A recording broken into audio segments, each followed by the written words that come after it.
រដ្ឋខ្មែររាប់ពាន់នាក់នៅអូស្ត្រាលីជួបជុំគ្នាតវ៉ាទាមទារឲ្យថៃបញ្ឈប់ការឈ្លានពានទឹកដីកម្ពុជានៅថ្ងៃទី14ខែធ្នូឆ្នាំ2025ពលរដ្ឋខ្មែររស់នៅប្រទេសអូស្ត្រាលីរាប់ពាន់នាក់បានប្រមូលផ្ដុំគ្នាតវ៉ាប្រឆាំងនឹងការឈ្លានពានទឹកដីកម្ពុជាពីសំណាក់ប្រទេសថៃនៅពីមុខវិមានរដ្ឋសភាអូស្ត្រាលីក្នុងទីក្រុងមែលប៊នពលរដ្ឋខ្មែរបានលើកបដាទាមទារឲ្យរដ្ឋាភិបាលទីក្រុងបាងកកនិងទាហានថៃងាកមុខគោរពច្បាប់អន្តរជាតិហើយត្រូវបញ្ឈប់រាល់ការឈ្លានពានដោយខុសច្បាប់មកលើដែនអធិបតេយ្យរបស់កម្ពុជាបន្តទៀតសន្ទុះនៃការតវ៉ារបស់ពលរដ្ឋខ្មែរនៅក្រៅប្រទេសកំពុងចាប់ផ្ដើមសារជាថ្មីក្រៅទាហានថៃបើការបានប្រហារនឹងប្រើប្រាស់យន្តហោះចម្បាំងអាមេរិក F-16 មកទម្លាក់គ្រាប់បែកលើទឹកដីកម្ពុជានៅថ្ងៃទី14ខែធ្នូនេះសហគមន៍ខ្មែររស់នៅប្រទេសអូស្ត្រាលីបានជួបជុំគ្នានៅពីមុខវិមានរដ្ឋសភា Victoria អូស្ត្រាលីដើម្បីតវ៉ាប្រឆាំងនឹងការឈ្លានពានដោយខុសច្បាប់របស់ទាហានថៃ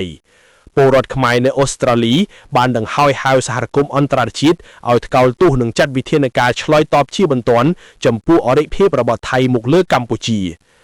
សមាជិកសភាអូស្ត្រាលីដើមកំណើតខ្មែរលោកតាក់មេងហៀងបានអះអាងនៅចំពោះមុខពលរដ្ឋខ្មែរចូលរួមតវ៉ាថាលោកនឹងប្រើប្រាស់តួនាទីក្នុងនាមជាសមាជិកសភាអូស្ត្រាលីរាយការណ៍ពីទុកកង្វល់និងសំណើរបស់ពលរដ្ឋខ្មែរដែលស្នើឲ្យរដ្ឋាភិបាលអូស្ត្រាលីជួយអន្តរាគមន៍ករណីទាហានថៃបន្តឈ្លានពានមកលើទឹកដីកម្ពុជាសម្រាប់លោកតាក់មីងហៀងក្នុងនាមជាកូនខ្មែរមួយរូបលោកមិនអាចឈរអបដៃមើលប្រទេសជិតខាងបំពេញបូរណភាពទឹកដីរបស់ខ្លួនបានឡើយហើយលោកក៏បានស្នើឲ្យពលរដ្ឋខ្មែរទាំងអស់រួមគ្នាជាធ្លុងមួយដើម្បីតតាំងនឹងការឈ្លានពានរបស់ប្រទេសថៃសូមជម្រាបថានៅរសៀលថ្ងៃទី14ខែធ្នូឆ្នាំ2025នេះពលរដ្ឋខ្មែររស់នៅទីក្រុង Adelaide ភាគខាងដើមប្រទេសអូស្ត្រាលីនឹងបន្តជួបជុំគ្នាតវ៉ាប្រឆាំងនឹងការឈ្លានពានរបស់ថៃបន្ថែមទៀតដើម្បីឲ្យរដ្ឋាភិបាលអូស្ត្រាលីនិងសហគមន៍អន្តរជាតិមានចំណាត់ការចំពោះឧក្រិដ្ឋកម្មសង្គ្រាមប្រព្រឹត្តដោយយោធានិងរដ្ឋាភិបាលថៃ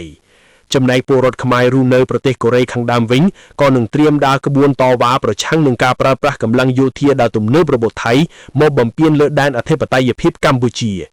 នៅឯប្រទេសថៃចលនាប្រឆាំងនឹងសង្គ្រាមនិងចង់បានសន្តិភាពក៏មានខ្លះដែរក៏ប៉ុន្តែនៅថ្ងៃទី13ខែធ្នូឆ្នាំ2025នេះពលរដ្ឋថៃចំនួនតែ5នាក់និងបរទេសម្នាក់ប៉ុណ្ណោះដែលបានប្រមូលផ្ដុំគ្នាតវ៉ាតាមរយៈការលើកបដាទាមទារឲ្យរដ្ឋាភិបាលថៃបញ្ឈប់សង្គ្រាមជាមួយកម្ពុជាសូមជម្រាបថា